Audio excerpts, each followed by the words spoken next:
Nipple explain आज scamming system है उसका पार्ट 5 एक्सप्लेन करने जा रहे हैं।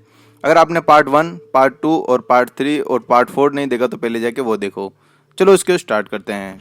अगर आपको पिछला एपिसोड याद होगा तो हमारा जो जू होता है वो एक अनजान जगह पहुंच जाता है। एपिसोड की शुरुआत में हम देखते हैं जो हमारा जो जू होता है वो कुछ खा रहा होता है। तभी वो अनजान जो आदमी होता है उससे बोलता है, ए तुम यहाँ पे क्या कर रहे हो और तुम्हारी हिम्मत कैसे हुई तुम्हें यहाँ पहुँचने के। तभी हमारा जो जू होता है वो पीछे मुड़ के देखता है, फिर वो थोड़ा सा घबराया हुआ होता है।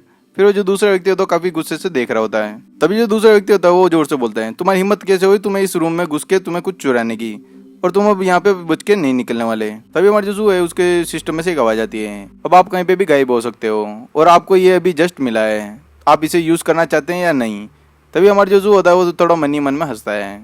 तभी जो हमारे जो जू होता है वो सामने वाला आदमी को बोलता है कि दोस्त तुम मुझे जानते हो कि मैं कौन हूँ और तुम्हारी हिम्मत कैसे हुई मेरे सर पे तलवार रखने की, और मेरी पूरी जिंदगी ऐसे ही खराब होगी।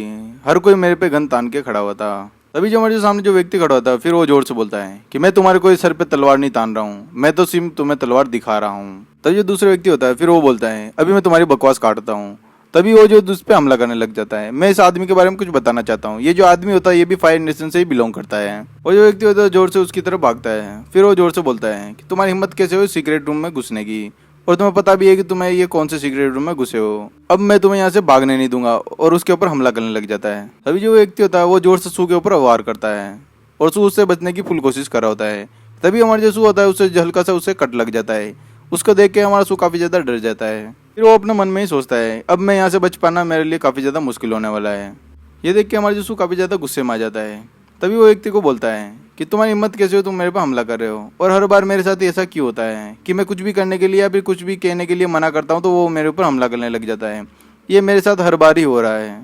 और तुम भी ये याद रखना कि हमेशा शेर हमेशा शांत रहता है, तुम उसे बिगी बिल्ली मत समझ लेना। इतना बोलते ही हमारा जो सू होता है उसके ऊपर हमला करने की कोशिश करता है। वो अपनी पावर को यूज करता है और स्पीड से उसकी तरफ भागता है। तभी वो उसके ऊपर हमला करके बोलता है कि तुम मुझे इतनी देर से बिगी बिल्ली समझ रहे हो क्या, और मैं अब तुम्हें नहीं छोड़ने वाला हूँ।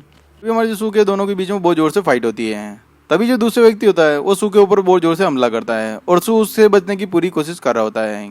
तभी हम अगले सीन में देखते हैं जो सू होता है काफी जोर से उसको चोट लगी होती है और जो दूसरा व्यक्ति होता है उसे जोर से गिरा देता है, और ये देख के सू काफी ज्यादा डरा हुआ होता है और वो दूसरा आदमी भी चौंक जाता है कि अब इसके साथ क्या हो गया। सामने जो व्यक्ति खड़ा होता है फिर वो सोचता है कहीं ये मर तो नहीं गया, क्योंकि जो सू होता है वो सीधा जमीन पे गिरा होता है और सू बिल्कुल भी हिल नहीं रहा होता है। तो ये देख के वो अगला भी सोच में पड़ जाता है कि इसके साथ कोई बड़ी चोट तो नहीं लग गई। तभी जो दूसरा व्यक्ति होता है फिर वो जोर से बोलता है, हे तुम उठो, तुम्हें क्या हो गया और मेरे ऊपर हमला करो। तभी जो हमारे जो सू होता है काफी जोर से चीखता है और उसे काफी ज्यादा दर्द हो रहा है और उसके मुंह से काफी ज्यादा खून भी आ रहे होते हैं। तभी जो सामने जो व्यक्ति खड़ा होता है फिर वो बोलता है, ओए चोर तू खड़ा हो जा, अब मेरे साथ कोई भी ट्रिक अपनाने की कोशिश मत करना। और हमारे सू को काफी ज्यादा दर्द हो रहा होता है तो उसकी वजह से वो बार बार अपने शरीर को देख रहा होता है और उसके मुंह से खून भी निकल रहा होता है।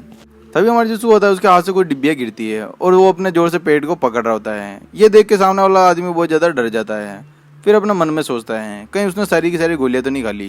तभी जो सामने आदमी जो खड़ा होता है फिर वो जोर से बोलता है, क्या तुमने सारी की सारी पिल्स तुमने खा ली है क्या?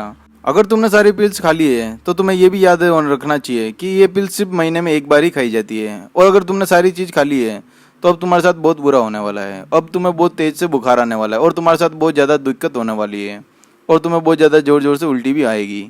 इसके बाद तुम्हारा पूरा का पूरा शरीर कमजोर पड़ने वाला है, और ऐसे देखा जाए तो तुम अपने आप को मारने की कोशिश कर रहे हो। तभी हमारे जो सू के सिस्टम में से एक आवाज आती है कि जल्दी से अब आपका जो सिस्टम ऑटोमेटिकली रिकवर होने वाला है। ये सुनते ही हमारे सू के मुंह पे मुस्कुराहट आ जाती है, अब मेरी बारी, अब मैं कुछ करने वाला हूँ। तभी वो खड़े होने की कोशिश करता है, तभी वो वापस से गिर जाता है क्योंकि उसका पूरा का पूरा शरीर कमजोर हो रहता है तो उसकी वजह से वो खड़ा नहीं हो पा रहा होता है। तभी हमारे जो सू के सिस्टम में से एक और आवाज आती है। तभी उसके सिस्टम में बताया जाता है कि हमने एक एक्टिंग पॉइंट आपके अकाउंट में क्रेडिट कर दिया है, वो जल्दी आ जाएगा और वो कुछ घंटे के अंदर ही आने वाला है। फिर उसका सिस्टम और भी बताता है कि आप 5 एलिमेंट जो आर्ट है उसको भी आप ले सकते हो, पर वो आपको कुछ खरीदना पड़ेगा। तभी हमारे जो सू होता है वो हल्का सा हंसता है, फिर वो बोलता है चलो मुझे दिखाओ। तभी वो जो सिस्टम होता है उसको शो करने लग जाता है। तभी जो सू का सिस्टम होता है वो उसको 5 एलिमेंट आर्ट वाली जो बुक होती है उसको शो करने लग जाता है और उसके अंदर उसे 100 पॉइंट की जरूरत पड़ती है। ये देख के हमारा जो सू होता है काफी ज्यादा शौक हो जाता है कि यार ये मैं कैसे कहाँ से अरेंज करूँ। तभी वो अपने सिस्टम पे जोर से चिल्ला के बोलता है, तुम मुझे लूट क्यों नहीं लेते हैं, और मैं पूरे दिन मिला के भी एक एक पॉइंट को कलेक्ट करके मैं इतना कुछ ही कर पाया हूँ, और तुम मुझे 100 पॉइंट दिखा के मेरा सारा का सारा जो आत्मविश्वास तोड़ दिया, और इसके बाद भी तुम्हें और ज्यादा पॉइंट चाहिए। इतना करने के बाद भी मैं एक मैजिक आर्ट को हासिल नहीं कर सकता, तो मेरा इतना सारा कुछ करने का क्या फायदा। दूसरा व्यक्ति होता है वो सू की बातें सुन के काफी ज्यादा शॉक हो जाता है। फिर वो बोलता है, ओए तुम ये क्या कर रहे हो। और इसके साथ ही हमारे सू को काफी ज्यादा दर्द भी हो रहा होता है। फिर जो दूसरा व्यक्ति होता है फिर वो बोलता है कि काश मैं तुम्हें जल्दी से मौत दे देता और मैं तुम्हें आराम से मरते हुए देखता। ये बात सुन के हमारा सू होता है काफी ज्यादा जोर से हंसने लग जाता है। फिर हमारा सू होता है फिर जोर से बोलता है, तुम मुझे अकेला छोड़ दो। तभी वो बोलता है, हर आदमी को एक दिन मरना ही है। अभी जो सामने जो व्यक्ति खड़ा होता है फिर अपने मन में ही सोचता है, क्या इस आदमी की मौत माउंट टाइसन से भी खतरनाक हो सकती है या फिर एक हवा से भी हल्की सी हो सकती है। तभी हमारा जो सू होता है काफी जोर से चिल्लाता है, अब तुम्हें किसी को भारी चीज चाहिए। और इसी के साथ वो बोलता है, अब मुझे कर देना चाहिए। इसी के साथ बहुत जोर से रोशनी होती है और इसी के साथ एक बहुत बड़ा धमाका होता है और पूरे के पूरे रूम में बहुत ज्यादा जोर से रोशनी फैल जाती है। इसी के साथ ये एपिसोड यहीं खत्म होता है। अगर आपको ये एपिसोड कैसा लगा आप हमें कमेंट करके बता सकते हैं और अगले पार्ट के लिए आप थोड़ा सा वेट करें और हम जल्दी लेके आने वाले हैं। और इसी के साथ गुड बाय।